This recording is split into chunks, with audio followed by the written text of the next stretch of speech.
बाकी इसके अंदर और कोई तरीका नहीं है, क्योंकि यहाँ पर हमारे सामने वॉल्यूम एक्सपेंशन भी है, मार्केट ओपन हो रही है, खुलती जा रही है, आप देख सकते हो वॉल्यूम एक्सपेंशन है। तो ब्लू रे भी हम कह सकते हैं, ब्लू रे पैटर्न यहाँ बना हुआ है and market is making the double double move like this, इस तरीके डबल मूव दिखाने की कोशिश कर रही। समझ आया? तो ये जितना भी एरिया है वो अपने आप को रिवर्स करने की कोशिश कर रहा है, जस्ट बिकॉज यहाँ पर मार्केट का एक रिवर्सल पैटर्न बना हुआ है एंड ये रहा इसका एज ए परचेज। ठीक है, हाँ लीफ पैटर्न भी आप कह सकते हो बिल्कुल। अगर इस चार्ट को आप उल्टा कर दोगे, मैं आपको उल्टा करके दिखाता हूँ, रुको इन्वर्ट कर देते हैं हम लोग। अब आप देख सकते हो इसको, this is a leaf pattern, ये आपके सामने एक नीम लीफ का पैटर्न है लाइक दिस। ये उस पत्ती की चोंच है एंड ये उस पत्ती का ब्रांच है and you can see like this.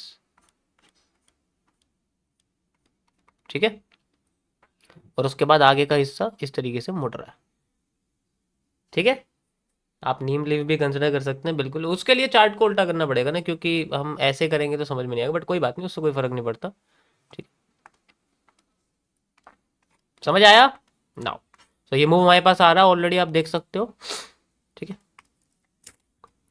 Insider supplies ही इसके आने वाले रिवर्सल को हमें आइडेंटिफाई करके देंगे, उसमें मुझे टाइम लग जाएगा मेजर करने में, बट वी कैन ऑलरेडी सी कि ये हमारा एरिया भी शुरू हो रहा है। और अब जाते हैं हम लोग 1 डे के टाइम फ्रेम पर। यहाँ आपको कुछ अलग दिखेगा, कुछ अलग दिख रहा है आप लोगों को यहाँ पर। यहाँ कौन बैठा हुआ है और फिर यहाँ कौन कमजोर होके बैठा हुआ है, कुछ दिखाई दे? 1 डे के टाइम फ्रेम पे कौन डिस्काउंट पे बैठा हुआ है, दिख रहा है थोड़ा सा? मुझे तो, मैं तो कंबाइन कर लिया था 4 आवर को, मुझे तो दिख ही गया था कि कौन बैठा हुआ होगा यहाँ पर। जनरली क्यों कैंडल कंबाइन करते तो मैं समझ गया यहाँ कौन बैठा हुआ है। ठीक है, हाँ टाइम फ्रेम चेंज करने की जरूरत नहीं, वो अलग बात है कि तुम्हें दिखाने के लिए करना पड़ेगा, यू कैन इजीली सी। ठीक है, ये हैंग कौन कह रहा है, ये हैंगिंग मैन है? हैंगिंग मैन किसने बोला?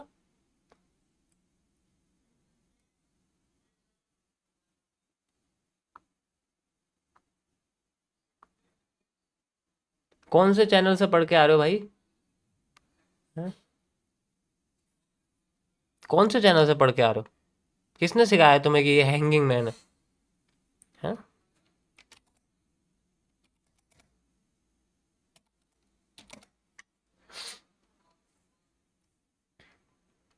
जर्मन चैनल से? ठीक है, तो ये अपने आप को लेके जा रहा है, ज़्यादा बड़ा रिवर्सल इसके अंदर मुझे नहीं लगता पॉसिबल वगैरह है फिलहाल के लिए। मैं इसको यहाँ से लेके यहाँ तक ले रहा हूँ लाइक दिस एंड ये हिस्सा रहेगा just like a mini reversal area हमारे पास ही रहेगा, सिंपल, और इससे ज़्यादा कुछ नहीं। मिनी रिवर्सल एरिया मैं इसको कह सकता हूँ। ओके, सो अब बात करते हैं हम लोग इसके अंदर चेंज ऑफ करेक्टर के बारे में, कि चेंज ऑफ करेक्टर कैसे दिखेगा हमें। ठीक है, चलो 4 आवर के टाइम फ्रेम पर ही मैं इसमें एनालिसिस करने वाला हूँ। Change of character is the inverse bearish engulfing, the inverse base engulfing is the change of character.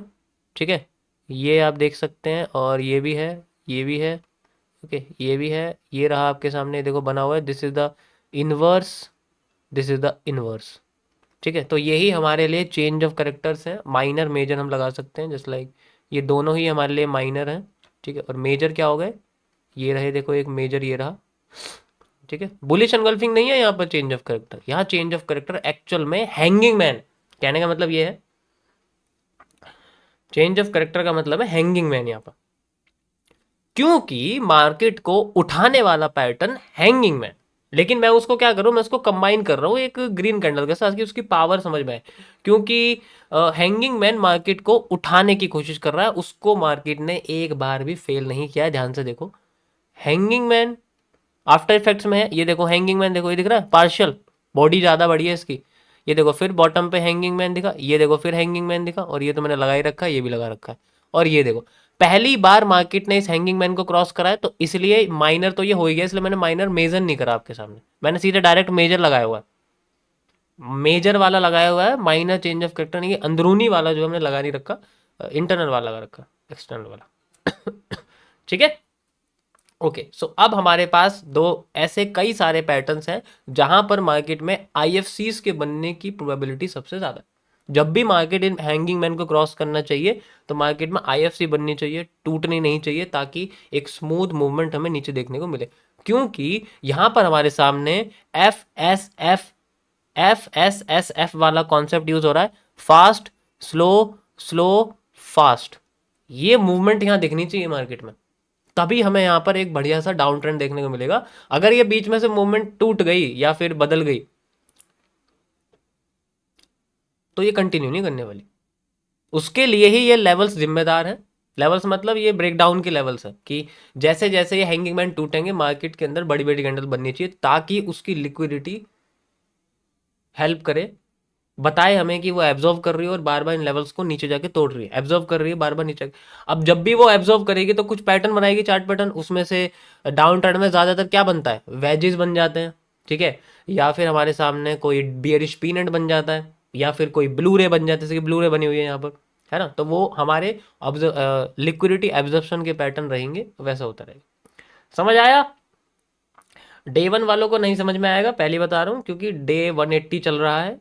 Day one वालों को अगर चाहिए तो भाई आपको जाना पड़ेगा पीछे, बहुत पुरानी स्ट्रीम पर, ठीक है। बट अभी के लिए आप बैठ जाओ, कोई बात नहीं। जो थोड़ा एडवांस लेवल, मुझे लगता नहीं जो डे वन वाले हैं उतने एडवांस है कि समझ लेंगे, बट फिर भी कोशिश करो कि तुम्हें समझ में ना आए क्योंकि अगर समझ में आ गया तो फिर कंफ्यूजन क्रिएट हो जाएगी, ठीक है।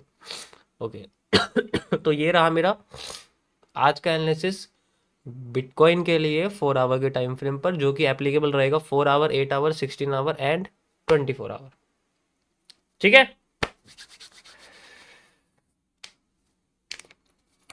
समझ आएगा इस आप लोगों को? This is the best area,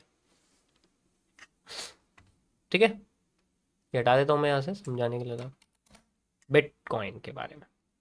अब 1 मिनट वापस आ जाते हैं और मार्केट अपने आप को डाउन ट्रेंड लेके जा रही है, आप देख सकते हो इस तरीके से, है ना।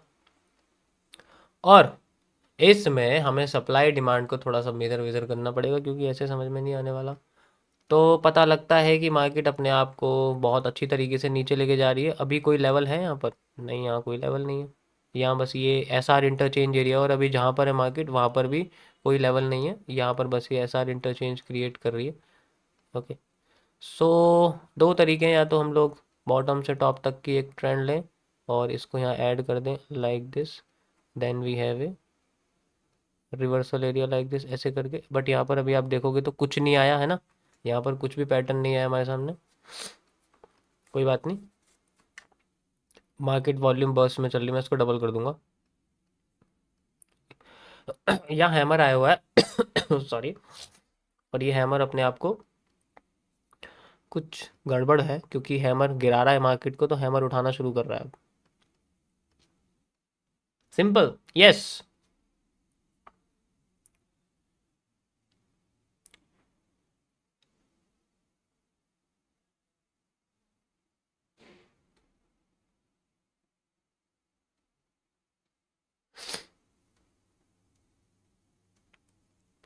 क्या कह रहे हो?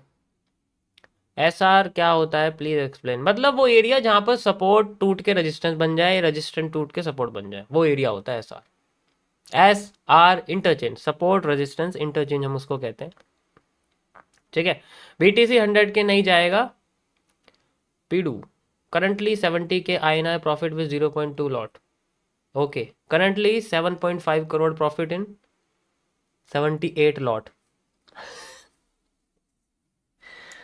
जस्ट जॉकिंग, छोड़ो, ठीक है। तो अभी ये वॉल्यूम बर्स्ट में है, और हैमर को देखो क्या कर रहा है, ये देखो क्या कर रहा है, दिख रहा है नहीं क्या कर रहा है दिख रहा है ये क्या कर रहा है। ये फेल नहीं होना चाहिए यहाँ पर।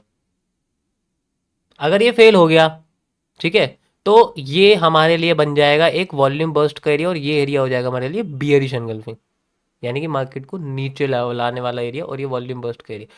ये फेल हो गया, ठीक है, तो या तो ऐसा हो सकता है कि रुके ही ना मार्केट, ऑब्वियस सी बात है, क्योंकि फिर वॉल्यूम बर्स्ट बन गया भाई, बियरिश एंगल्फिंग बनेगा, उसका कैरेक्टर क्या है, वो अपने आप को गिरा रहा है, लेकिन वो मार्केट के गिरते हुए ट्रेंड में गिरा रहा है, ये मार्केट के उठते हुए ट्रेंड में उठाने की कोशिश कर रहा है। तो उसके ट्रेंड में और इनके ट्रेंड में फर्क है। मैं अगर यहाँ पर एक ट्रेंड लाइन लगा दूं तो मार्केट उस ट्रेंड लाइन